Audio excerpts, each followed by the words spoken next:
Corda llevaba dos cines, el Centro Plaza y el Plaza Las Américas.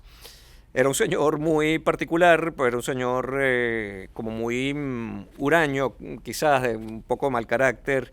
Pero bueno, fue el que trajo las películas de Ingmar Bergman a Venezuela, fue quien organizó por primera vez el Festival de Cine Francés. Con Bernardo, que estaba al frente de la sala Margot Benacerraf, decidimos crear Circuito Gran Cine, que de alguna manera era aliarnos entre las salas independientes para tener una voz y también en el caso que tuviéramos que negociar partes técnicas, no sé, repuestos y tal, lo hiciéramos en conjunto, que también eso nos facilitaba las cosas.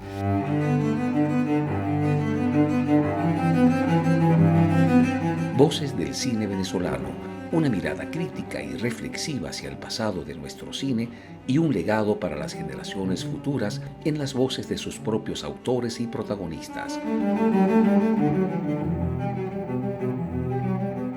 Voces del cine venezolano está patrocinada por el Centro Nacional Autónomo de Cinematografía, CENAC, y Producciones Omar Mesones para Zona Cine Caracas. Y para el episodio de hoy contamos con la participación de nuestro invitado especial, José Pisano. Y como siempre, quien les habla, su anfitrión, Omar Mesones.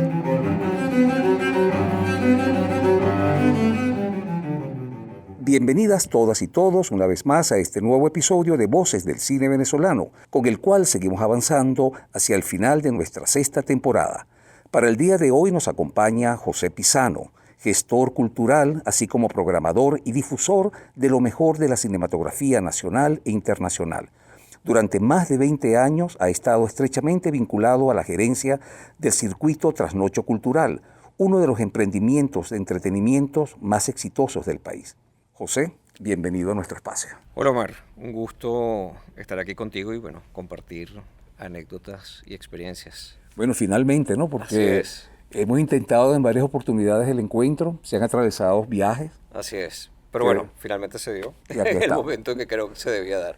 Este es uno de los momentos que yo lamento que esto solamente sea audio, porque el espacio donde se está realizando esta conversación es, bueno, netamente cinematográfico. Estamos en una sala de cine totalmente para nosotros. Así es, el templo del espectador bueno, como yo lo defino y creo que es el mejor lugar para poder disfrutar de una película o de una obra audiovisual. Bueno, José, como ya tú conoces un poco la dinámica de nuestro programa, te vamos a pedir que comiences tu relato de vida, que es un poco de Ajá. lo que esto se trata, partiendo de tu infancia. ¿Cómo fue tu infancia? ¿Cómo era José Pisano de niño?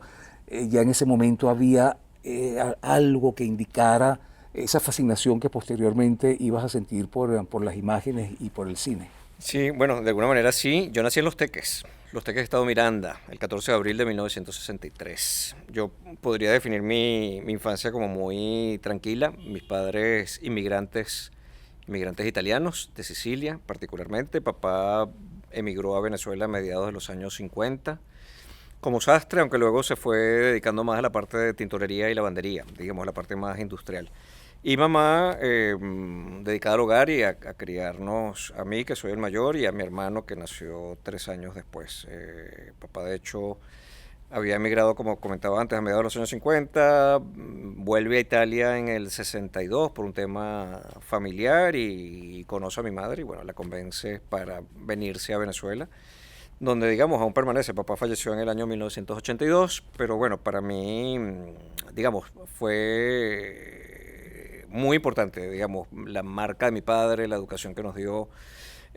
Quizás lamento mucho no haber tenido mucha familia cercana, porque prácticamente papá tenía como unos primos que estaban acá, que fue por los que vino, y prácticamente el resto de la familia, primos, y eso han estado dispersos en otros países, como bueno, como está ocurriendo hoy en día con tantos venezolanos, también por todo el tema de la diáspora. Mi infancia sí fue vinculada al cine de alguna manera como espectador, porque la verdad en Los Teques yo recuerdo mucho los cines Guayquipuro, Canaima, el cine Apolo, el Lamas, que estaba al lado de la casa parroquial, o estaba como parte de la casa parroquial de Los Teques, y eventualmente el cine La Hollada, y estaba el cine Los Salias.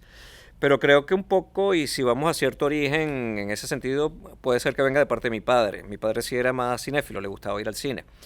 A veces íbamos en familia, digamos, con todo el grupo familiar, a veces íbamos, recuerdo mucho él y yo, si eran películas que podíamos ir, y a veces yo recuerdo, sobre todo, todo lo que esas películas de Walt Disney, películas infantiles, recuerdo haberlas visto en muchos casos hasta yo solo.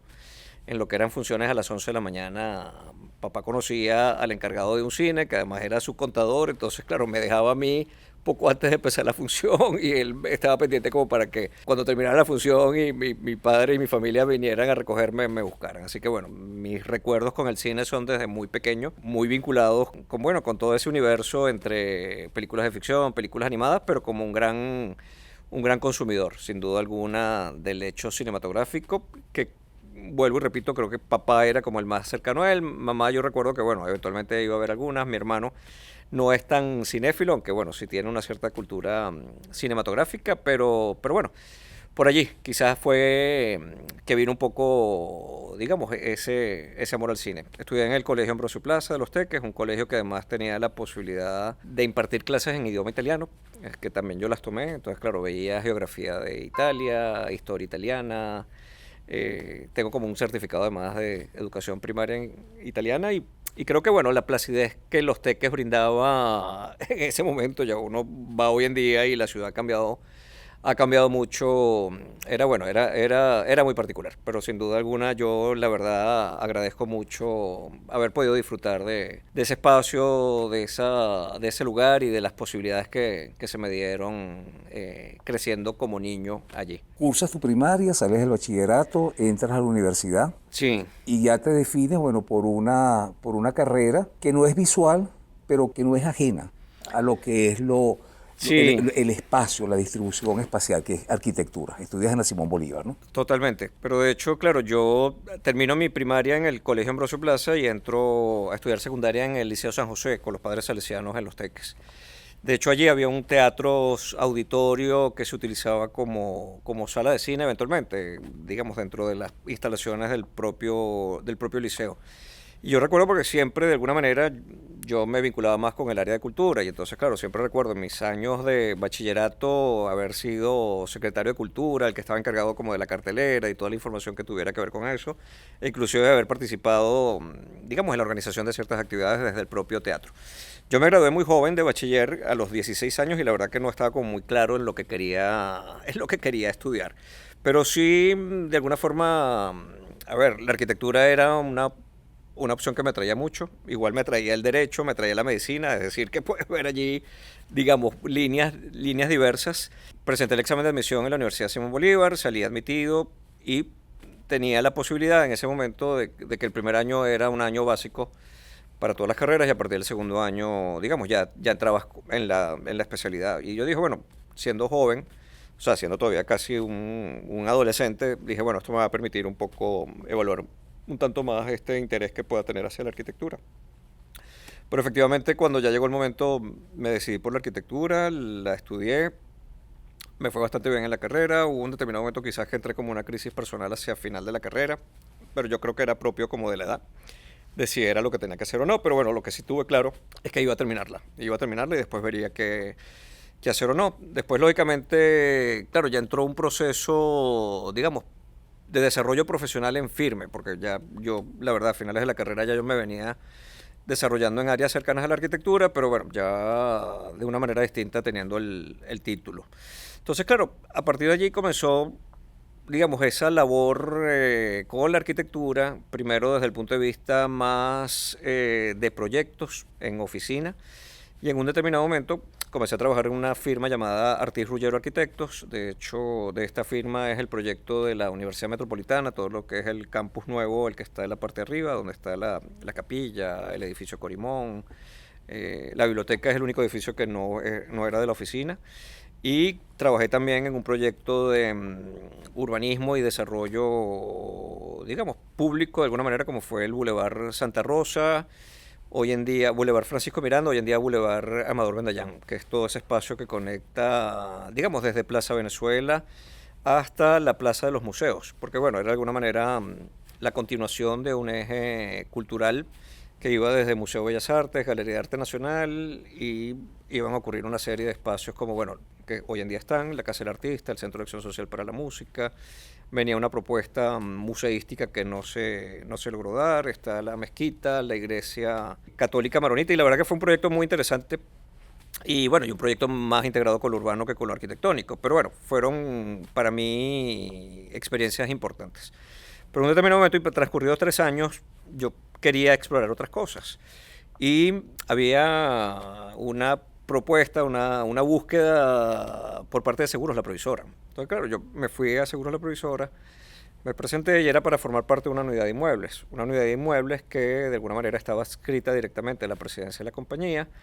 Y básicamente, digamos, la presidencia de Seguros La Provisora, que en ese momento la llevaba Álvaro Maldonado, veía la arquitectura como una forma de inversión, digamos, dentro de lo que eran las estrategias de la propia empresa de seguros. Y comencé a trabajar allí. Se compraban inmuebles, se remodelaban, se hacían quizás sucursales. Era un trabajo bien interesante porque era bastante amplio y variado. Estamos hablando de finales de los, no, más bien principios de los años 90, 1990, 1991. Comenzó a gestarse una fundación cultural. La Fundación Cultural Previsora o Fundación Seguros La Previsora, como de alguna manera se le conoció. Seguros La Previsora es una de las compañías más antiguas del país, estaba registrada en el año 1914, de hecho, si mal no recuerdo, tenía el número 4 en el registro, la electricidad de Caracas era la número 1. Con motivo de su aniversario número 75, en el año 1989 se hizo una célebre exposición llamada Figuración Fabulación, que marcó tal impacto que la compañía decidió profundizar en el área cultural de la fundación, cuando originalmente había sido creada solamente como, digamos, un área de educación, de formación, tanto para el personal que trabajaba en el área de seguros como para vendedores de seguros. Entonces, en ese momento, por, digamos, intereses de la familia Maldonado, que eran los propietarios de la empresa, Álvaro Maldonado, su presidente, Milagros Maldonado, persona muy vinculada al mundo de la cultura, quien fue la persona que organizó esa exposición de Figuración Fabulación, fue la que tomó en sus riendas, digamos, la reestructuración de la fundación. Y estando en un edificio icónico de la ciudad de Caracas como la Torre de la Provisora, ese edificio bueno, con además su reloj en la parte superior y bueno, una zona además privilegiada muy cerca de la Universidad Central de Venezuela, muy cerca del Boulevard de Sabana Grande y comenzamos actividades. Y entre esas actividades estaba recuperar la sala de cine de la Provisora. Porque bueno, era un espacio de alguna manera vinculado al cine de arte, pero que coqueteaba mucho también con lo comercial. En ese momento lo llevaba la gente de Cines Unidos. El cine de la Provisora existe desde el año 1973, que inauguró con la película Cuerno de Cabra.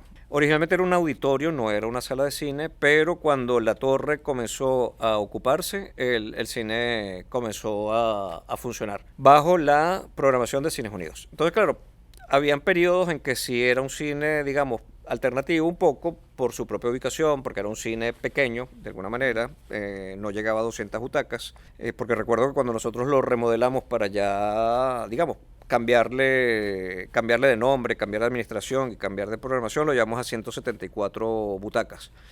Y nuestra intención en ese momento era así que lógicamente tuviera una programación totalmente alternativa. Pero bueno, eso es una historia que ya seguramente la desarrollaremos un poquito más adelante.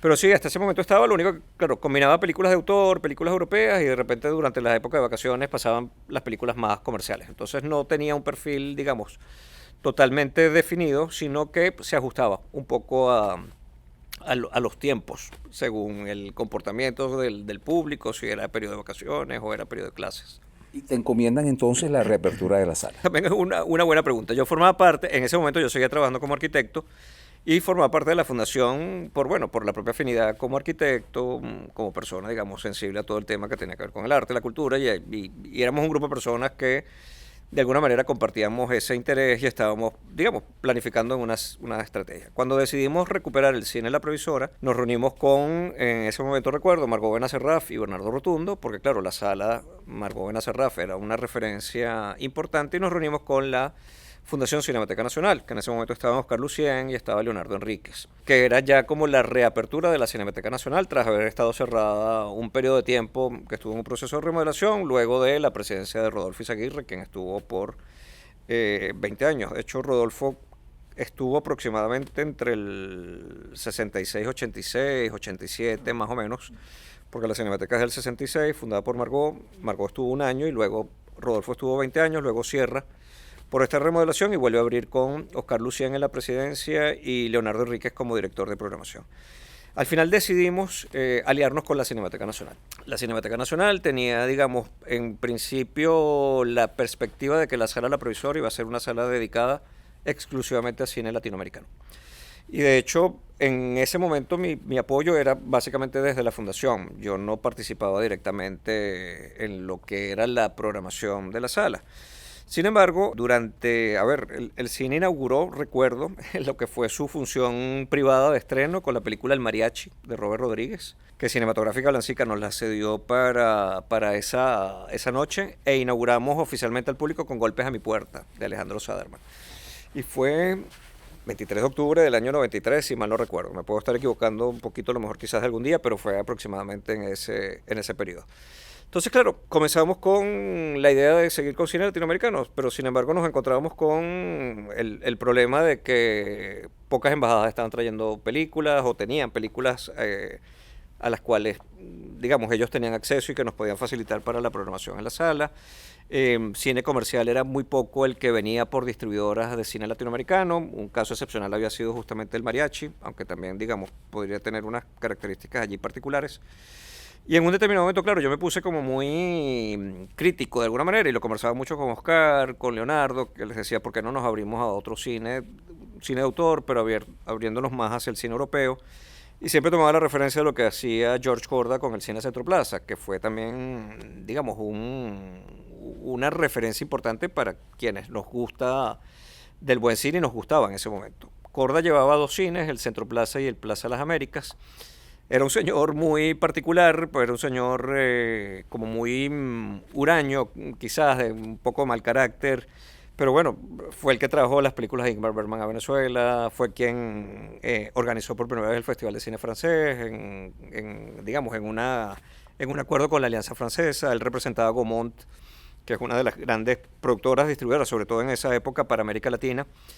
Y tenía como, bueno, esa sensibilidad hacia el cine europeo. Recuerdo que en el Festival de Cannes en su edición número 50, él fue homenajeado porque él había acudido a los 50 años del Festival de Cannes. Es decir, una persona que amaba el cine, que tenía muy buen gusto cinematográfico, y el Centro Plaza era esa referencia porque de alguna manera era el espacio desde el cual él podía desarrollar esa labor como distribuidor y exhibidor. El cine de las Américas sí tenía también quizás una característica un poquito más híbrida, porque también, claro, buscaba como otro tipo de público, y a partir de allí salen experiencias como los martes clásicos, que de alguna forma fueron también importantes dentro de la ciudad y que se hicieron durante un tiempo. Yo recuerdo también que el cine prensa, el viejo cine prensa, en algún momento también los comenzó a hacer, y yo me aproximé a Corda, de alguna forma diciéndole, mire, yo soy una persona joven, me gusta mucho el cine, estoy tomando esta sala de cine La Provisora, porque en ese momento Oscar y Leonardo me dijeron, bueno, toma tú la sala y haz tú las diligencias que tenga que hacer y de alguna manera busca darle una vuelta a la programación. Y así como me fui a hablar con Corda, me fui a hablar con Antonio Blanco en Blancica, me fui a hablar con Silvio Livi en Cines Unidos y comencé, digamos, a irme metiendo cada vez más en ese mundo, particularmente en ese momento de la exhibición. Entonces, claro, el público fue cambiando, la verdad, y recuerdo que tuvimos películas de gran éxito como El banquete de bodas de Ang Lee, que recuerdo que me llamaron de la sala de cine, decía, la cola llega hasta la estación del metro afuera, y fue un periodo muy bonito desde prácticamente el año 94 hasta, yo diría, cerca del año 2000 aproximadamente, donde, digamos, pudimos abrirnos a cinematografías diversas. Recuerdo una muestra de cine argentino con Yo, la peor de todas, de María Luisa Bember, que fue un éxito tremendo y que podíamos, digamos, bueno, invadir de alguna manera el frente de la Provisora con público que quería asistir a la sala, que estaba ubicada en la mezanina. Entonces, claro, la cola era de la mezanina. De hecho, inclusive le daba la vuelta a la mezanina, bajaba por la escalera y eran 170 puestos. Y de hecho, a veces teníamos que andar contando a las personas para decir hasta aquí llegan y exacto, y no mucho más. Yo retomé el tema también de los martes en ese momento porque recuerdo que tuvimos una película llamada Farinelli. Farinelli es una película de Gerard Corbiou que estuvo, yo creo que recordar que estuvo como 15 semanas en cartelera. Entonces yo decía, claro, o sea, no la voy a quitar porque era una película que estaba agotando funciones, pero además decía, bueno, pero quien no la quiera repetir no va a venir a la Provisora. Entonces comencé a hacer martes especiales con ciclos que tenían que ver a veces con exposiciones que teníamos, porque como parte de la Fundación Provisora recuperamos un espacio dentro de la torre como una sala expositiva. Recuerdo que teníamos una exposición de Edgar Álvarez Estrada llamada De las maneras de volar, y a mí se me ocurrió inventar algo como de las maneras de volar en cine, que si el vuelo poético, el vuelo caníbal, el vuelo tal, y entonces iba agarrando películas como, no sé, el vuelo poético era El lado oscuro del corazón, por ejemplo, de Subiela, o el vuelo caníbal era Delicatessen, así, o no sé, un ciclo de cine de mujeres que eran directoras, o un ciclo de cine que tenía que ver con personajes femeninos.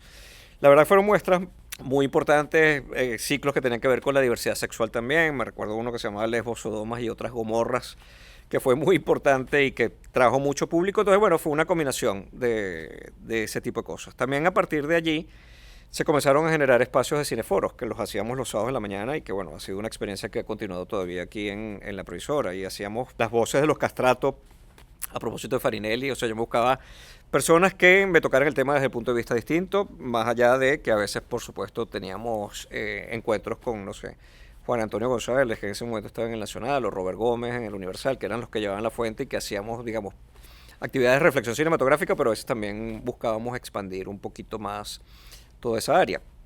Y un poco como para cerrar esta parte, en un determinado momento yo también me encontraba con que me decían, no, pero es que en julio y agosto la gente no va a ver cine de arte, la gente va a ver cine comercial, entonces no habían películas. Yo dije, bueno, esto no puede ser. Entonces, claro, yo le planteé a la fundación explorar la vía de la distribución cinematográfica. Y ellos me dijeron, mira, no es un negocio que nos interese, la verdad, lo nuestro, pero me dijeron, si tú lo quieres hacerlo tú. Y efectivamente lo comencé a hacer. Y no sé, traje en ese momento películas como Pillow Book, escrito en la piel de Peter Greenaway, Underground de Kusturica. Después vino también la idea de retomar el Festival de Cine Español, porque yo recuerdo que, claro, en ese momento Almodóvar estaba, digamos, como muy en un momento importante. Habían películas, no sé, Fernando Trueba había ganado el Oscar con Belle Époque, Saura tenía una producción todavía significativa. Y yo dije, bueno, no es posible que el cine más importante, que es nuestro propio idioma, que es el español, no tenga una presencia, digamos, relativamente continua en nuestras pantallas, sino que eventualmente se hacían algunas muestras con la AESI, Asociación Española de Cooperación Internacional. Normalmente se hacían en la Cinemateca Nacional, a veces salían un poquito más, pero no se hacían en firme. Entonces yo comencé, digamos, a decidirme a retomar el Festival de Cine Español. Y tan es así que, bueno, lo hice, y este año 2024 vamos a celebrar la edición número 29 que hemos hecho de forma continua. Y a partir de allí, digamos, se armó también un poco la idea de crear un equipo vinculado con el cine. Con Bernardo, que estaba al frente de la sala Margot Benacerraf, decidimos crear Circuito Gran Cine, que de alguna manera era aliarnos entre las salas independientes para tener una voz, y también en el caso que tuviéramos que negociar partes técnicas, no sé, repuestos y tal, lo hiciéramos en conjunto, que también eso nos facilitaba las cosas. Una de las primeras cosas que hizo Circuito Gran Cine fue tener una cartelera común en prensa, que era el gran medio para que el público se enterara de la programación, más allá de lo que uno hiciera. Yo recuerdo que en Previsora yo lideré un proyecto de sacar una publicación llamada Moviola, que era una revista donde se hablaba de cine, también había cierta información de teatro, o sea, hablaba un poquito de la vida cultural caraqueña, con particular énfasis en lo que hacíamos en la Provisora, pero también abierto a otras cosas. De hecho, Moviola llegaron a salir varios números. Hoy en día se rescató a través de el grupo empresarial Maldonado, que es, digamos, el que rescata toda la memoria de la familia Maldonado. Se digitalizaron y están disponibles de forma gratuita a través de la página del grupo empresarial de la Fundación Maldonado, de alguna manera, con Omar Khan y Edgar Alfonso Sierra, quienes fueron, digamos, los redactores y quienes de alguna manera, digamos, se encargaban de toda la parte justamente de texto y de contenido de la revista, y fungiendo yo como editor de la misma en base, digamos, a lo que veníamos desarrollando. ¿En qué año ocurría eso? Eso estoy hablando a partir del año 93, mediados de los 90, porque de hecho yo me marcho, o yo cierro mi experiencia con la Provisora en el año 2000. O sea, en realidad fueron 7 años muy intensos. Ocurrió también que la zona comenzó a deteriorarse de alguna manera. El edificio Los Andes, que era el que estaba ubicado al frente, había sido invadido. De hecho, habían batallas campales entre personas que estaban ocupando el edificio, lanzaban piezas sanitarias. Aquello, digamos, afectó un poco el público de la zona. Recuerdo también que abrió el centro comercial El Recreo. Digamos, ese entorno urbano fue cambiando de alguna manera. Cines Unidos me había propuesto unos años antes irme con ellos a manejar toda la parte de distribución y exhibición. Yo les había dicho que no, hasta que finalmente yo comencé en Cines Unidos a principios del año 2000. seguí vinculado con la previsora en la parte de la programación de los cines, pero también consideré que ya yo allí había cerrado un ciclo. O sea, ya lo que yo podía hacer de alguna manera allí lo había hecho. Porque claro, desde comenzar en esta posición llegué a ser director de la fundación, tras pasar por el área, digamos, de dirigir la parte de cultura, pero al final la dejé como director de la Fundación Provisora y yo siento que, bueno, en ese momento ya yo había cumplido una etapa. Y a partir del año 2000 yo entro como director de distribución y programación en el Grupo de Cines Unidos, que era una empresa que se estaba reestructurando, estaban cambiando prácticamente todos sus cines, se estaba comercializando con la marca Cines Unidos, cosa que antes no había ocurrido, desde el cine La Granja, que fue la primera sala allá en Valencia, Cines Unidos La Granja, ellos comenzaron a cambiar todo y andaban buscando a alguien, digamos, que tuviera una cierta sensibilidad del producto cinematográfico. Y recuerdo que, bueno, Gonzalo Ulivi, sobre todo, Gonzalo Ulivi padre, insistía mucho en que me fuera con ellos, el propio Silvio Ulivi, conocía a los jóvenes que eran quienes estaban llevando la empresa, Gonzalo, hijo de Gonzalo Ulivi, e Ilio Ulivi, hijo de otro hermano de Ilio.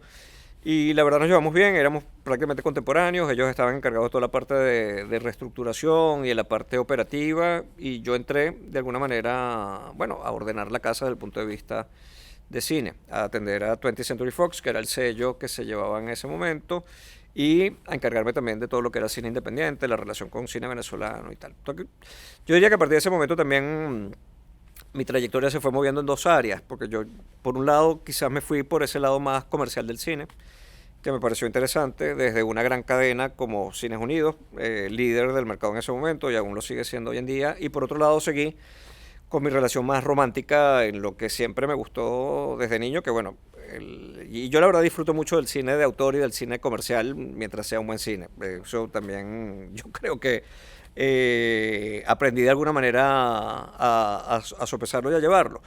Porque de alguna forma también, claro, durante ese periodo de la previsora se fue dando trasnocho, que no lo hemos hablado, pero bueno, que también vamos a dejarlo para desarrollarlo un poco más adelante. Ahora, desde esa perspectiva, desde una gran empresa privada Sí. del cine, ¿cómo era apreciado el cine venezolano?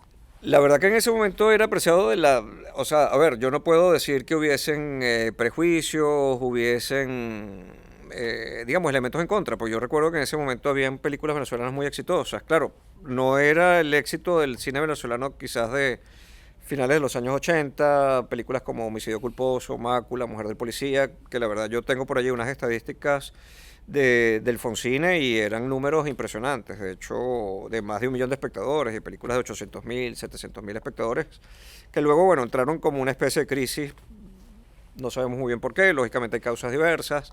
Yo recuerdo que hubo como un tema de que el cine venezolano siempre tocaba como un mismo tema, que no sé, que se usaban malas palabras, pero bueno, Una especie de leyendas urbanas que absolutamente, se tejieron alrededor del cine. efectivamente, y que no se oía bien en las películas venezolanas, que en fin, sin duda alguna lo fueron afectando. Claro, ese periodo a mí no me tocó, o sea, yo más bien entré como ya en ese, digamos, en ese periodo quizás un poco gris del cine venezolano.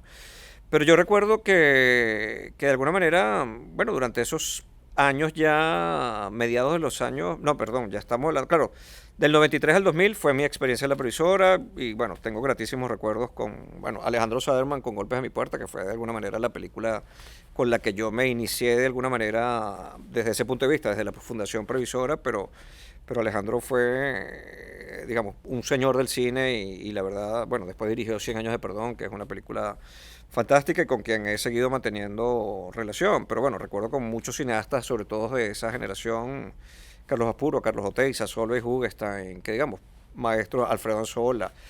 En fin, personas fundamentales que bueno, luego fueron dando pie como una nueva generación, que también para mí ha sido muy importante. Yo recuerdo nosotros hacíamos Festival de Cine Español, que fue desde la previsora, logramos traer a Fernando Trueba, que vino en 3 ocasiones a Venezuela, y yo recuerdo que cuando hacíamos encuentros con Trueba, uno que estaba siempre presente y estaba sentado era Jonathan Jakubowicz, que estaba allí siempre como muy pendiente. Jonathan haría después Secuestro Express, que es una película que de alguna manera también marcó una pauta importante en el cine venezolano por cantidad de espectadores, por la posibilidad además de lograr un acuerdo de distribución internacional en ese momento con Miramax, que lo llevó a estrenarse en muchos países. Entonces, claro, vino como una nueva voz del cine venezolano, Lorenzo Vigas, Mariana Rondón, gente que de alguna manera también para mí significa mucho porque de alguna manera comenzaron a surgir, digamos, durante ese periodo que yo fui surgiendo desde esta área, yo del lado, digamos, de la exhibición y la distribución, y ellos desde el punto de vista de la creación. Pero creo que fue un periodo bonito, o sea, un periodo agradable, creo que fue un periodo también bueno, que el público de alguna manera reconectó con el cine venezolano, se comenzó a romper esos paradigmas y esas leyendas negras que tú dices bueno, que lo afectaron durante un tiempo y que, bueno, dieron pie a que efectivamente el público pudiera tener acceso a películas de alta calidad, con temas interesantes, además temas propios, que de alguna forma, bueno, ratificaban eso que tiene de grande el cine, ¿no? Que de alguna manera es entretenimiento, pero a la vez es cultura, porque, bueno, es reflejo de tu país, es reflejo de tu historia y es reflejo de tu ser y del momento en el que te ha tocado vivir, ¿no? Entonces yo creo bueno, que se hicieron cosas importantes y que han marcado una pauta significativa para también lo que han sido las generaciones que, digamos, hoy en día de alguna manera las tienen como referencia. Trasnocho. Trasnocho, Trasnocho abrió en el 2001. De hecho, el 4 de octubre de este año del 4 de octubre del 24 cumplimos 23 años. Yo recuerdo Solveig, a quien, bueno, aprecio muchísimo como amiga y con quien he trabajado durante muchos años y le tengo un gran respeto por su profesionalismo, su tesón y por su propia forma de ser. Hoy en día para mí es más una amiga que una compañera, digamos, de trabajo. Sale en un momento en que ella me pide una reunión en Previsora y ella me dice que ella está con un proyecto que no me puede decir dónde es, que eventualmente era el Trasnocho, y que era una especie de centro cultural. Entonces, claro, ella de alguna manera estaba atenta porque, bueno, había participado de lo que habíamos hecho en la Previsora, porque la Previsora fue también un poco esa idea. Desde esa torre de la Previsora, digamos, recuperamos la sala de cine. Como comenté antes, teníamos un espacio que lo convertimos en una galería de arte. Yo el lobby del cine lo transformé en lo que llamé el lobby fotográfico y nos cabían como 14 fotografías 8x10 de fotógrafos jóvenes. Pues yo quería que un poco la gente también pudiera tener, digamos, la posibilidad de apreciar un trabajo en esa área de la fotografía, y lo usé como un aperitivo. Yo siempre lo definía como el aperitivo al cine. O sea, tú veías esas fotos antes de entrar y ver una película en la sala. Entonces, claro, ya me comienza a plantear todo esto.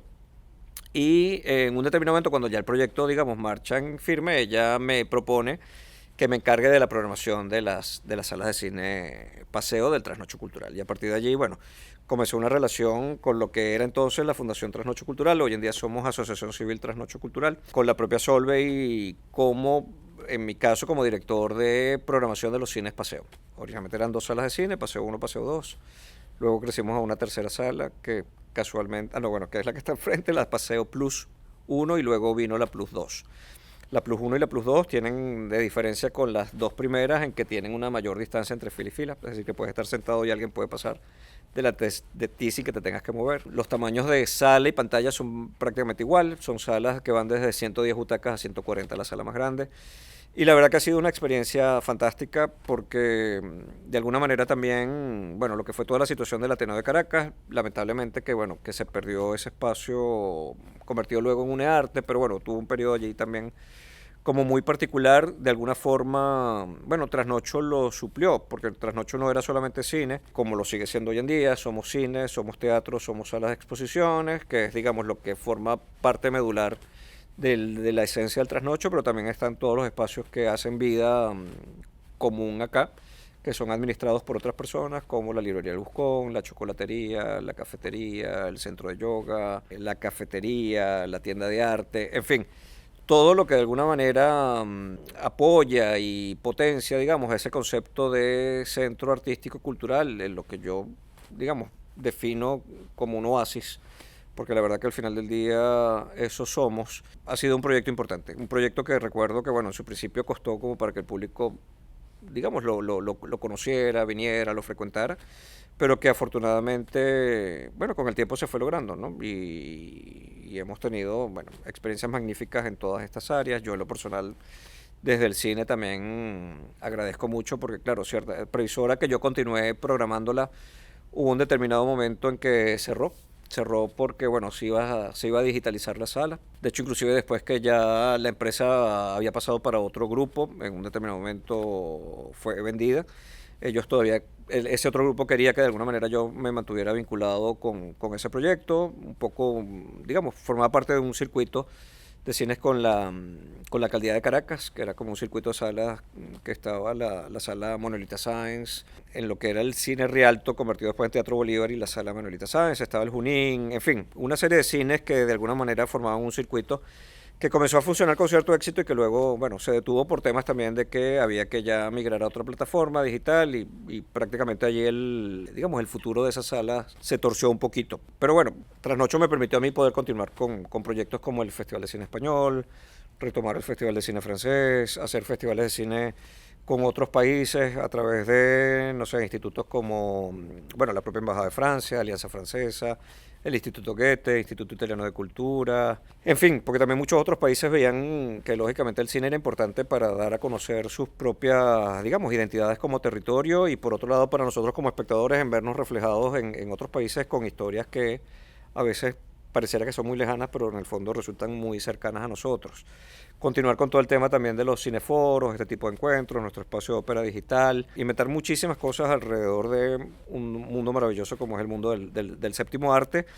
Y sobre todo que yo siempre, digamos, defiendo, el cine tiene una capacidad enorme a través de, digamos, su producto fílmico acabado de abrirnos la mente en temas diversos y con perspectivas totalmente distintas. Nosotros tenemos aquí regularmente cineforos con, digamos, agrupaciones psicológicas diferentes, entre las psicoanalíticas, que son más freudianas, por supuesto, pero están las junguianas, las gestálticas, y a veces ha ocurrido que hemos tenido películas que han sido analizadas por las corrientes diversas, y la verdad que te da lecturas distintas que te ayuda mucho a abrir tu propia mente y, digamos, a tener una interpretación personal mucho más allá del hecho cinematográfico. Yo soy absoluto defensor de que el cine y, digamos, el arte en general, cada quien lo percibe a su propia manera, según sus criterios personales, y son absolutamente válidas, porque creo que justamente en la medida que ver una película, ver un cuadro, leer un libro, escuchar una música, te abra algo, te despierte algo, te motive algo, ha logrado un paso, digamos, esa pieza o esa obra ha logrado un paso importante. Y en la medida que nosotros podamos contribuir a otorgar otras herramientas de análisis y que te permitan también personalmente, digamos, darle otras lecturas, creo que es una contribución importante. Pero bueno, la fundamental para nosotros, y siempre yo he definido estos espacios, y desde mi época de la previsora, más como unos espacios alternativos. Yo siempre he defendido que, bueno, si hacemos un festival de cine, no son solamente, digamos, miradas a lo mejor más intelectuales, sino miradas muy amplias, miradas que tocan géneros diversos, desde la comedia, el drama, el suspenso, películas que han sido muy exitosas en público, películas que han sido muy exitosas en mercados y festivales de cine, miradas femeninas, miradas masculinas, miradas más jóvenes, miradas más adultas. Yo siempre trato que cuando organizo un festival de cine eso se pueda cumplir, más allá de que quizás, no sé, a lo mejor nos vamos a enfocar en todas las determinadas películas, pero bueno, son dramas sociales, pero bueno, yo quiero abrirme a otra cosa también y quiero que un poco el público pueda disfrutar también de todo eso. Entonces, bueno, eso siempre ha sido un poquito, digamos, como la premisa en el sentido de hacer una curaduría, una selección, digamos, también de la democratización del espacio como centro de cultura cinematográfica a nivel de exhibición. En los años 70, 80, yo creo que fue como una especie de época de oro para el cine y para nosotros como espectadores. En las carteleras regulares del cine caraqueño se podían ver títulos de autores como Fellini, Bergman, estaban los martes selectos. Había una serie de salas de arte y ensayo, como la que en un momento tú mismo has nombrado. Estaba, por ejemplo, la del Centro Plaza, la de la Previsora, la propia Cinemateca, Cine Prensa. Era como un momento de oro. ¿Qué ocurrió? El público venezolano cambió. El cine que nos está llegando ahora no es de la misma calidad que nos llegaba en ese momento. Nos hemos convertido en un mercado poco interesante para ese cine interesante. ¿Qué ha pasado en estos años, que no son muchos? Sí, no, yo creo que ocurrieron muchas cosas. De hecho, yo recuerdo en mi época de la previsora, Bernardo estaba en el Ateneo de Caracas, ya estaba la Cinemateca Nacional y formamos un triángulo fantástico en una zona geográfica muy reducida, pero era, digamos, interesante cómo de alguna manera la gente confluía y había como una especie de circuito allí. Y no era el este. No, exacto, absolutamente, sino más bien, claro, lo que estaba más al este quizás era el Cine Centro Plaza, que era como un satélite y buscábamos siempre como tener un espacio del otro lado del río, es decir, de este lado sur de la ciudad, que eventualmente lo fue el Trasnocho, pues todavía en ese momento estaba el Cine Trasnocho y el Cine Paseo, que digamos eran las dos salas de cine que ocupaban los espacios donde estamos hoy en día. De hecho, donde estaba el cine Trasnocho, hoy en día es el Teatro Trasnocho. Y donde estaba el cine Paseo, hoy en día son las salas Paseo 1, Paseo 2.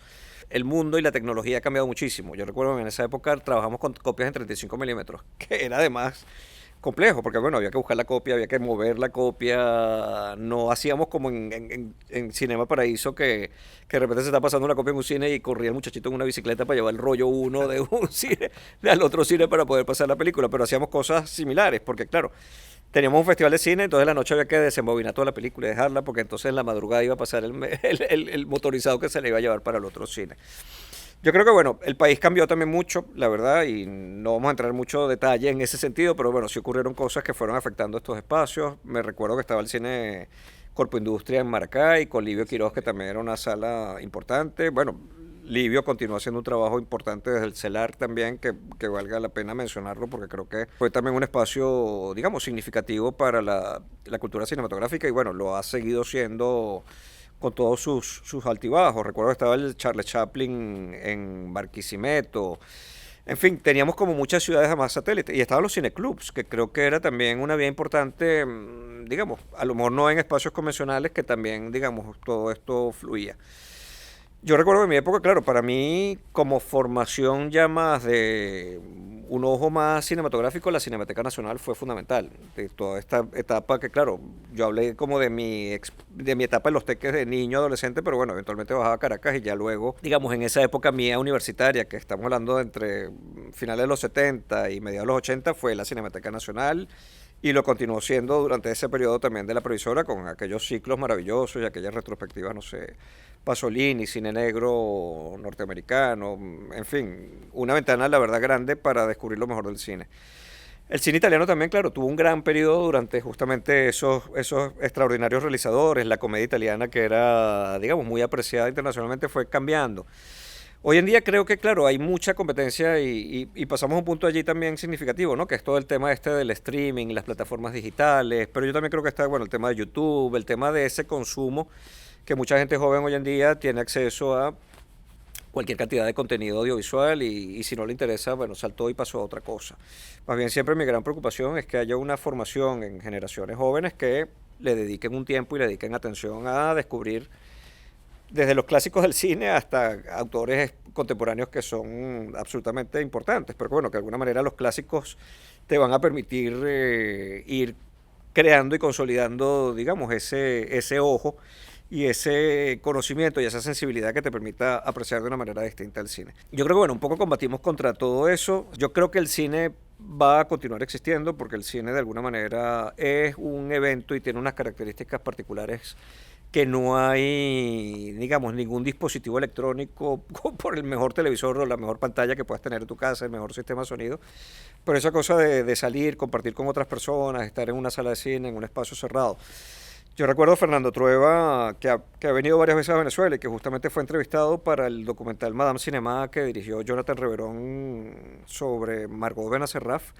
Él decía en un determinado momento que, claro, él añoraba esos grandes momentos del cine donde él iba a una sala de 1000 puestos a ver una comedia y poder oír a 1000 personas que se reían, donde no importaba el que fuera pobre, el que fuera rico, el que fuera blanco, el que fuera negro, sino que de alguna manera allí había una conexión muy importante con el cine. Entonces, claro, ese hecho de alguna manera, aunque bueno, las salas de cine hoy en día se han reducido, yo bien comentaba acá, Paseo, que estamos entre 110 y 140 butacas, pero yo recuerdo esos cines de Caracas con Cresa, Humboldt, Canaima, que tenían Altamira, que tenían entre 900 y 1000 puestos, y algunos cines tenían inclusive el balcón, que a veces se usaba y a veces no, y eso también aumentaba muchísimo más la capacidad del aforo de la sala.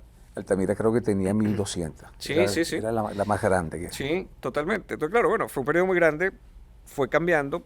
Yo sí creo que bueno, cerrando un poco lo que comentaba, que sí cambia un poco toda la estructura, ya lamentablemente yo creo que no vamos a tener las mismas cantidades de espectadores que teníamos antes.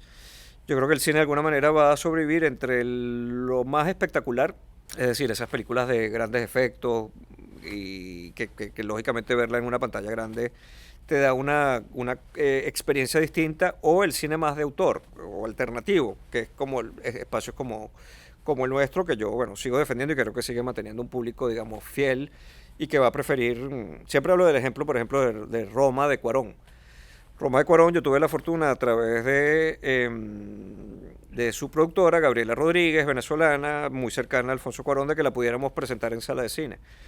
Y la verdad que la experiencia de ver Roma en cine y verla luego en Netflix, que era la plataforma que la estaba promocionando, eran experiencias absolutamente distintas. O sea, el nivel de detalle, el deleite visual que te da una sala de cine que tú puedes apreciar, digamos, en un espacio de grandes dimensiones, que tu vista se vaya para un lado, va para el otro. Mira esto, mira la luz como viene por acá, mira este encuadre, X y tal situación. No la puedes ver, o sea, aprecias una esencia, por supuesto, en un monitor o en una pantalla de otra naturaleza.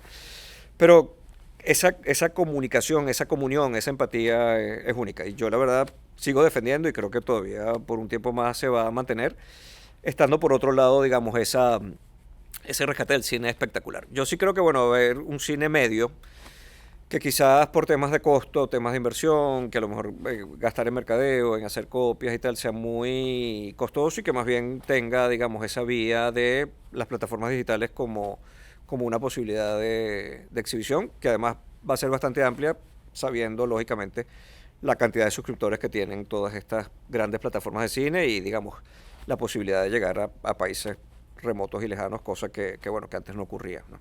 Y que la pandemia, de alguna forma, hizo que ese proceso se acelerara al ser, digamos, prácticamente la única vía de entretenimiento disponible y segura, porque la podías hacer desde tu casa y no tenías que estar saliendo y poniéndote en riesgo frente, bueno, a un virus que en ese momento nos asustó mucho a todos y que, bueno, lamentablemente se llevó muchas vidas durante ese periodo. No, fíjate que otra de las, no solamente la pantalla grande, sino la experiencia comunitaria. Totalmente. O sea, eso que tú mencionabas, es escuchar reírse a 1000 personas al mismo Sí. tiempo. No, y que tú puedas salir con tu pareja, con tu familia, con tus amigos y compartir y no sé, tomarte un café, comer algo, no, después salir y tener con quién charlar, hablar, o sea, esa experiencia de arreglarte para salir y compartir y estar, o sea, lo que es un poco socializar, eso no lo tienes, o sea, no te vas a quedar en tu casa, yo digo, bueno, siempre te puedes empantuflar y estás allí y estás viendo película tras película o estás consumiendo, pero te falta ese otro ingrediente que la verdad, eso, la salida y una sala de cine te lo da. El público de Trasnocho Cultural, José, ¿cómo lo definirías? ¿Es un público juvenil, de mediana edad, de la tercera edad? ¿Cuál es el público más asiduo a Trasnocho Cultural?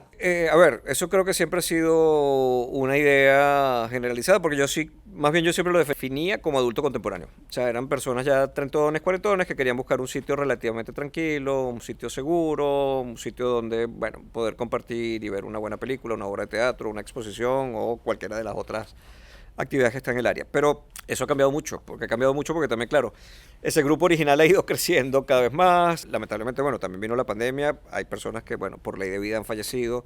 Hay mucha gente que se ha ido del país. De hecho, yo tengo ahorita, y bueno, valga la pena también hacer la mención, porque claro, yo desde el año 21, mediados del 21, asumo la dirección general del Trasnocho Cultural, porque hasta ese momento, digamos, yo venía como director de programación de los cines. Solveig me llama justamente cuando están por abrir nuevamente las salas, me dice que ella quisiera dejar la dirección del Trasnocho, porque bueno, quiere volver al cine. Su medio original. Ella me dice, quiero volver a hacer una película y bueno, ya estando con el Trasnocho y sobre todo en este periodo post pandemia va a ser complicado. Yo no quiero que se me vaya pasando la vida y no poder dedicarme a ello. Y bueno, cosa que yo le agradezco muchísimo y cosa que yo, la verdad, a pesar de mis miedos, porque ciertamente, bueno, veníamos de ese tema pandemia, no sabíamos cómo iba a ser la reacción del público después cuando volviéramos a abrir, pero yo le comenté a ella que la verdad lo asumía con mucha pasión y mucho compromiso, porque de alguna manera es un espacio que para mí ha sido fundamental en mi desarrollo también profesional, que conozco desde ya casi los 23 años que estamos por cumplir, que conozco a todo su equipo de trabajo, porque de alguna manera, bueno, a mí me encanta el cine, pero también me encanta mucho el teatro, me encanta mucho, o sea, me gusta mucho leer, me gusta mucho las artes plásticas, la escultura y todo lo que hemos desarrollado de alguna manera desde la Sala TAC y más allá, por supuesto, y digamos, decidí asumir el riesgo.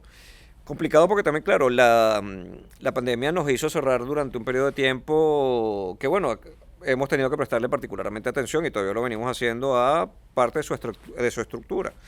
Si bien, digamos, Trasnocho Creo que en general, y repito, es una estructura muy noble, pero bueno, hay detalles técnicos sobre todo que han requerido atención. Tuvimos problemas con el aire acondicionado en un determinado momento, afortunadamente, que digamos son responsabilidades del centro comercial, pero que afortunadamente se han podido continuar desarrollando gracias a, digamos que también que está un trasnocho acá que es un espacio que ha logrado recuperarse y que tiene un público importante que acude. Entonces también en mí, digamos, como visión de programación y con mis distintos equipos de trabajo, ha sido también, digamos, poder abrir espacios para otro tipo de actividades y renovar un poco toda esa, digamos, lo que es las edades de nuestros asistentes. Entonces yo sé que a las personas mayores les gusta más salir temprano que tarde, entonces hay una oferta más como en ese horario, hay una oferta quizás un poco más arriesgada en horarios, digamos, más tardes. Hicimos un ciclo de El Señor de los Anillos, que fue un maratón, que lo acordé con Warner en su momento, que fue exitoso, y claro, era otro perfil de edades, que eran los adolescentes de cuando se estrenaron las originales. Hicimos uno que también fueron a sala llena con La Guerra de las Galaxias. Estamos preparándonos en otras cosas. No sé, las presentaciones de libros que, por ejemplo, se hacían en la librería El Buscón y por temas también post pandemia, que todavía eran espacios muy pequeños y la seguridad de la mascarilla. Yo les propuse a Katina Enrique, su gerente, que lo hiciéramos afuera, porque para mí esto es una pequeña ágora, pues es un espacio, digamos, es como una pequeña ciudad dedicada al arte y a la cultura, que tenemos una plaza central, tenemos, digamos, caminerías, tenemos espacios y tenemos todos estos sitios que, digamos, viven de la cultura. Presentamos la semana pasada un libro llamado Prisma de jóvenes menores de 40 años de la Católica, digamos, donde dan cada uno de ellos su visión sobre áreas distintas de la sociedad venezolana, la economía, la salud, la comunicación, la cultura. Y eso nos permite, para mí, digamos, es un punto de honor, ¿no? Abrirnos y no limitarnos a un público determinado, porque creo que debemos justamente ofrecer cosas para todo tipo de edades. Y, digamos, lógicamente, a ver, asumiendo una calidad de programación sin duda alguna que es fundamental, pero en un determinado momento y cuando también nos replanteamos un poco, porque bueno, también estuvimos viendo el logo de Trasnocho, lo que significaba, hacer unos pequeños ajustes, pero también quizás un poco lo que se puede llamar misión-visión, aunque no lo manejamos como muy de esa manera. Lo que queríamos es que la experiencia Trasnocho fuera de alguna manera contundente, o sea, que fuera una experiencia importante, que de alguna manera el venir para acá, el disfrutar de algo, así sea que vengas a hojear unos libros, a ver una exposición y no requiera de una inversión económica mayor, o que vengas a una presentación de libro que también es gratuita, porque también la idea es esa, que puedas tener, digamos, la posibilidad de venir para acá y disfrutar de cualquier cosa, más allá de que tengas que venir y, no sé, consumir y pagar algo, comprar una entrada de cine. Tenemos también foros con una alianza con la Fundación Audiovisual Margot Benacerraf, que son gratuitos, que financia la fundación. Ese tipo de cosas que también, digamos, para nosotros es fundamental, pero la idea es que quien venga a Trasnocho a disfrutar de una de nuestras experiencias, salgas o porque te conmoviste y lloraste, te reíste dentro de la sala, o porque salgas con ese gusanito dentro de la cabeza y te provoque seguir hablando. O sea, creo que la idea es no dejar a nadie indiferente, que salga de alguna manera con algo dentro de ti y que te haga, digamos, desear volver. ¿Qué tipo de cine está viendo el caraqueño, el venezolano en este momento? ¿Qué es lo que se está ofreciendo en las salas caraqueñas de cine en estos momentos? Claro, está siempre la oferta, digamos, cinematográfica norteamericana que sigue marcando una pauta importante. Y yo, además, no lo he hablado, pero también, digamos, parte de mí se continúa desarrollando en esa área a través de Cinematográfica Blancica, donde llevo ya algo más de 10 años como director general, como representante Warner para Venezuela. Es decir, que también es como muy curioso, porque bueno, de alguna manera, y la verdad que bueno, yo me siento un privilegiado también con la posibilidad que he tenido de poder seguir haciendo cosas y además de poder seguir haciéndolas en mi país, en Venezuela, cosa que la verdad siempre he querido hacerlo y yo, digamos, siempre apostaba a tener la posibilidad de hacerlo y no tener que lamentablemente irme. Porque bueno, soy de acá, me siento de acá y creo que puedo ofrecer algo al venezolano desde lo que yo hago, digamos que es justamente la gestión cultural, por definirlo de alguna manera. Y claro, y poder moverme en todo ese universo, creo que además me ha dado como unas condiciones muy particulares en ese sentido. ¿Qué ve el público venezolano? La verdad que yo veía, por ejemplo, hace poco las películas que más han sido vistas en Trasnocho este año y me encantaba porque estaba Pobres Criaturas, que bueno, que es una película dirigida por un griego, Yorgos Lanthimos, es una película que a lo mejor es más británica que norteamericana, pero bueno, tiene un lenguaje quizás y una forma de aproximación no muy convencional. Aunque quizás también, bueno, está en esa vía entre lo comercial y lo más artístico. Pero está el Festival de Cine Francés, que es como nuestro segundo evento. Yo, claro, yo lo veo como una película, digamos, lo que es la rotación de películas. Está Días Perfectos de Wim Wenders, que es una película dirigida por un alemán en Alemania, perdón, en Japón, sobre un señor que limpia urinarios. Está El Salón de Profesores, que es una película alemana. Está Vidas Pasadas, que es una película coreano-norteamericana, pero que también tiene, digamos, un lenguaje, una aproximación visual distinta. Entonces, lo que me encanta es que, claro, las películas más vistas este año acá han sido de películas de nacionalidades diversas. Tuvimos un festival de cine italiano muy exitoso con 10 títulos y prácticamente 80% de ocupación de sala, porque claro, las películas de fin de semana agotaron. Habían 3 películas que estuvieron en Cannes: La Quimera de Alice Rohrwacher, estuvo la de Nanni Moretti, El Sol del Futuro, la película de Marco Bellocchio, Rapito.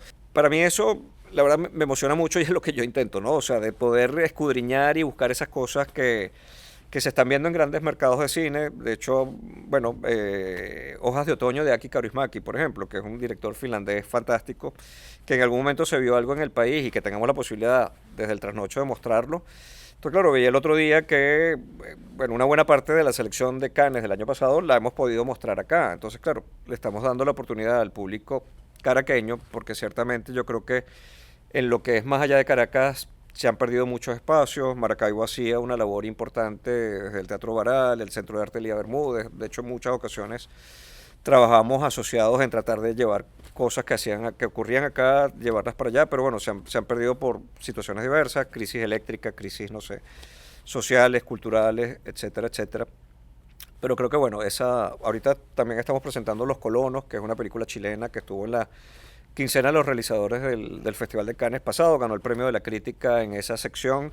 Fue la representante por Chile al Oscar, porque también creo firmemente, y bueno, se está haciendo muy buen cine latinoamericano. Tampoco podemos, digamos, dirigir una mirada quizás hacia Europa, Asia o, bueno, Norteamérica, que de alguna manera lo tenemos con el cine más de entretenimiento, pero también tenemos que buscar esos otros espacios. Entonces, yo estoy buscando también alianzas con otras vías de distribución para también poder continuar con eso. Tenemos nuestros clásicos del cine también que nos permiten tener esa mirada hacia esas grandes películas, no sé, desde el expresionismo alemán, que la hemos presentado con gran éxito, o no sé, el cine de Hitchcock, David Lean, Truffaut, estos grandes cineastas que de alguna manera fueron marca importante hasta llegar, no sé, bueno, el nuevo cine norteamericano de los 70 con Spielberg, Friedkin, Coppola, Scorsese, en fin, abrirnos un poco a todo ese panorama cinematográfico que es, bueno, tan amplio y tan valioso. Claro, pero ahora, esa lista formidable de películas que me acabas de dar, ¿qué posibilidades tienen de sobrevivir fuera de este oasis? De llegar a las carteleras regulares de Caracas. Muy poca, porque yo sé de la experiencia que, bueno, Bernardo ha estado trabajándolo en el Cine Líder, por ejemplo, y les ha costado. ¿Por qué eso no ocurre? ¿Por qué, que era un poco hacia donde iba donde buscaba una reflexión de parte tuya, por qué en los años 70 Fellini era parte de las carteleras regulares? Y eran grandes éxitos comerciales. Y era, pero si no, no estaban allí. Si no, no venía, exacto, si no hubiera venido allí, y le hubiera podido pasar lo que le pudiera pasar hoy en día a algunas ¿Por qué eso no ocurre en este momento? Hemos cambiado ¿Qué es lo que ha cambiado? Ha cambiado el espectador, yo creo que fundamentalmente, exacto. No queda otra. Igual uno ve una película de hoy en día de la cartelera comercial y ves una película de la cartelera comercial de los años 70, 80 y totalmente...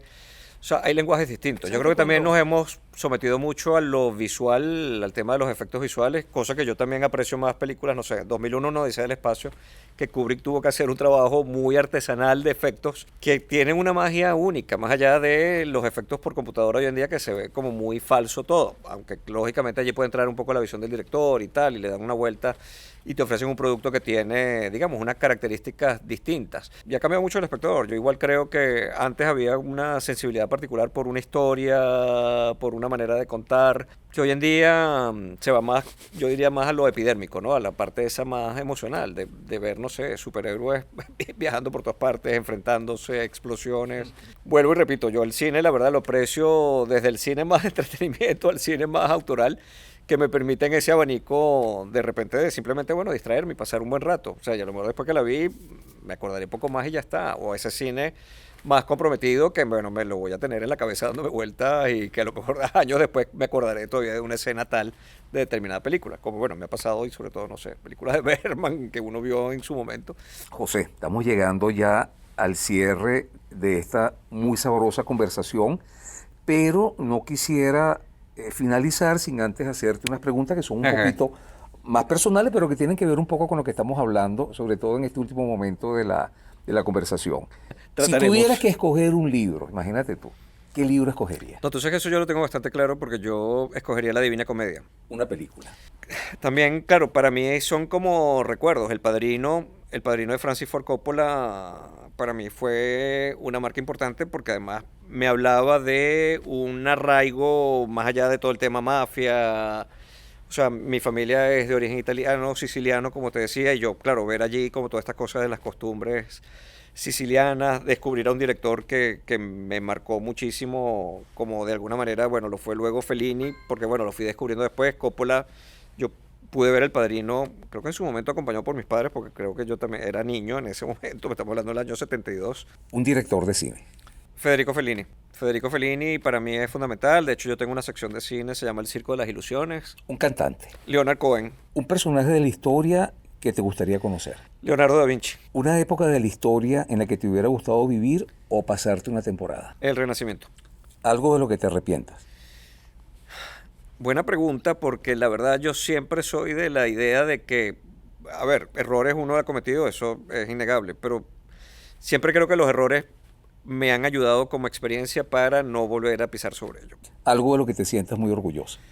De lo que he hecho, de lo que he hecho. Y sobre todo de, a ver, haber podido trabajar con público. Yo recuerdo, y la verdad, yo en la previsora, yo no tenía ningún tema, más bien me encantaba romper un ticket en la puerta, porque en aquel momento vendíamos o vender tickets en la taquilla. Claro, no proyectaba mucho porque fue como muy particular. Aunque cuando entré a trabajar en Cines Unidos sí me tocó hacer como, porque Cines Unidos creía como en esa educación integral de que aunque fuera gerente en la oficina tenías que proyectar, limpiar un cine, haber pasado por todas las áreas. Bueno, José, de verdad que fue una conversación tal como yo lo sospechaba, muy entretenida. Y bueno, me he enterado de muchas cosas, de cómo funciona el negocio del cine acá en Trasnocho. Muchísimas gracias por todas las reflexiones, todos los recuerdos y tu tiempo, que sé que vienes siempre con una agenda. No, vale, Omar, para mí un placer, la verdad, me has hecho hacer un viaje de vida, cosa que, bueno, a veces se agradece porque, bueno, son espacios además reflexivos que a uno, cuando ya los recuerda y los revive de alguna manera, bueno, son importantes para justamente, bueno, plantearnos un poquito dónde estamos y hacia dónde vamos, ¿no? De alguna manera. Así que nada, agradecido y espero que sea del disfrute de tu audiencia y bueno, y además te agradezco mucho porque lógicamente esto queda como memoria, además de, bueno, de un trabajo que se ha hecho en un área a lo mejor que no es tan conocida como la gestión cultural y a lo mejor en ese campo que me muevo yo, que es, bueno, de la distribución, la exhibición, toda esta parte, digamos, que tiene que ver justamente con el detrás de lo que es, digamos, el hecho creativo como tal, que bueno, llevan adelante muy bien directores, técnicos, actores, guionistas, en fin, todos los encargados en esas áreas que tienen que ver más con la producción cinematográfica o audiovisual en general, para abrirlo. Yo más bien, claro, tengo como ese compromiso de poder de alguna manera, bueno, brindar las mejores oportunidades de exhibición y de aprecio por parte del público. Así que gracias. Fíjate que siempre se habla de detrás de cámara, ¿no? Pero casi nunca se habla detrás de la pantalla. No, exacto. Claro, pues yo estoy más atrás de la cámara y de la pantalla. Creo que ahorita estuvimos hablando detrás de la pantalla. Así es.